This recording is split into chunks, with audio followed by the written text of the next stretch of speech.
Assalamualaikum warahmatullahi wabarakatuh. Materi kali ini bertemakan manusia sebagai khalifah di bumi. Namun sebelum pembelajaran dimulai, alangkah baiknya kita berdoa. Berdoa dimulai. Berdoa selesai. Saya akan mengingatkan kembali, sebelum kalian menyimak materi, kalian diwajibkan untuk mengisi absensi di kolom yang telah disediakan. Manusia sebagai khalifah di bumi. Penciptaan manusia di muka bumi ini mempunyai misi yang jelas dan pasti. Ada 3 misi yang diemban manusia, yaitu misi yang pertama untuk beribadah, yang tertera dalam Quran Surat Az-Zariyat ayat 56. Misi yang kedua yaitu misi fungsional sebagai khalifah, yang tertera dalam Quran Surat Al-Baqarah ayat 30, dan misi operasional untuk memakmurkan bumi, yang tertera dalam Quran Surat Hud ayat 61. Manusia sebagai khalifah di bumi. Secara harfiah, kata khalifah berarti wakil atau pengganti. Dengan demikian, misi untuk manusia di muka bumi ini adalah sebagai wakil Allah Subhanahu wa Ta'ala. Jika Allah adalah sang pencipta seluruh jagat raya, maka manusia sebagai khalifahnya berkewajiban untuk memakmurkan jagat raya itu, utamanya bumi dan seluruh isinya, serta menjaganya dari kerusakan. Allah berfirman, "Wa ma khalaqtul jinna wal insa illa liya'budun," yang artinya, dan aku tidak menciptakan jin dan manusia, melainkan supaya mereka mengabdi kepadaku. Quran Surat Az-Zariyat ayat 56. Langit, bumi, dan seluruh isinya adalah suatu sistem yang bersatu di bawah naungan perintah Allah Subhanahu wa Ta'ala. Semua yang ada di dalam sistem ini diciptakan untuk kepentingan manusia. Satu anugerah yang selalu dibarengi dengan peringatan spiritual agar manusia tidak menyekutukannya dengan yang lainnya. Dalam ayat ini ditegaskan bahwa Allah menawarkan tugas kekhalifahan di bumi dan gunung, tugas untuk menjadi khalifah. Dalam Quran Surat Al-Baqarah ayat 22, dalam ayat ini ditegaskan bahwa Allah menawarkan tugas kekhalifahan di bumi dan gunung. Tugas utama ini menjadi khalifah tentunya terkait dengan penggalangan akhir ayat di atas. Ketika itu, baik langit, bumi, maupun gunung menolak tawaran itu karena khawatir tidak mampu memikulnya. Namun manusia menyatakan sanggup untuk memikul tugas dan amanah itu.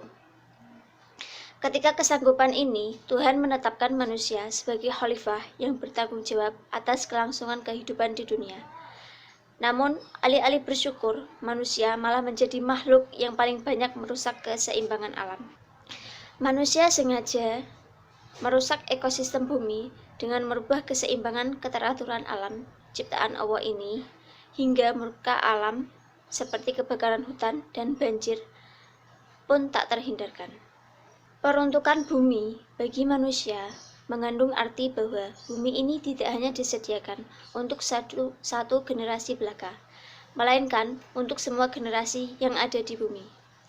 Meskipun manusia sering berlaku tidak adil terhadap alam, tetapi Allah selalu membimbing manusia bertanggung jawab terhadap alam. Kecuali itu, Allah juga memberi wewenang manusia untuk mengatur bumi ini. Tuhan telah meninggikan derajat manusia di atas ciptaannya yang lain. Manusia dianugerahi akal oleh Allah, yang mana fungsinya yaitu untuk berpikir. Manusia sangat mempunyai gelar yang sangat istimewa di hadapan Allah Subhanahu wa Ta'ala. Dari pernyataan tersebut, maka manusia mempunyai peranan penting dan bertanggung jawab tentang alam semesta ini. Manusia diciptakan untuk beribadah kepada Allah. Jelaslah bahwa tujuan penciptaan manusia yang kedua adalah beribadah kepada Tuhan, suatu bentuk perilaku yang tulus untuk menghormati ketuhanan.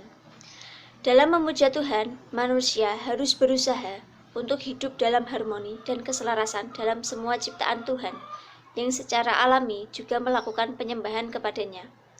Fenomena pemujaan tentang Tuhan salah satu contohnya yaitu mana terdapat dalam Quran Surat Al-Anbiya ayat 20, yang artinya mereka selalu bertasbih malam, dan siang tiada henti-hentinya.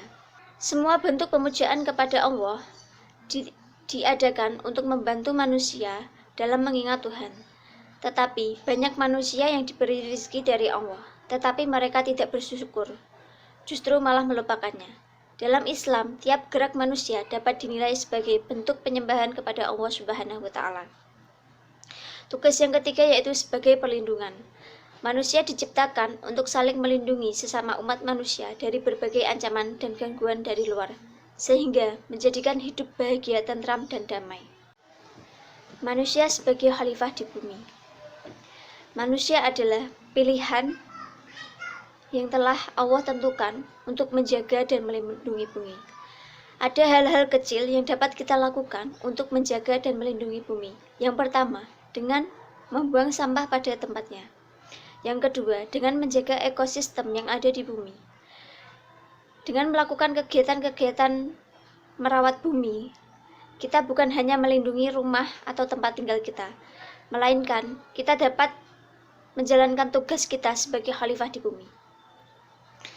Tugas menjaga dan melindungi bumi bukan hanya dilakukan oleh satu agama saja, melainkan berbagai agama, berbagai suku, dan juga kewajiban bagi seluruh umat manusia yang bertempat tinggal di bumi. Demikian pembelajaran pada hari ini. Jangan lupa tugasnya untuk meresum materi pada hari ini. Kurang lebihnya saya mohon maaf. Saya akhiri. Wassalamualaikum warahmatullahi wabarakatuh.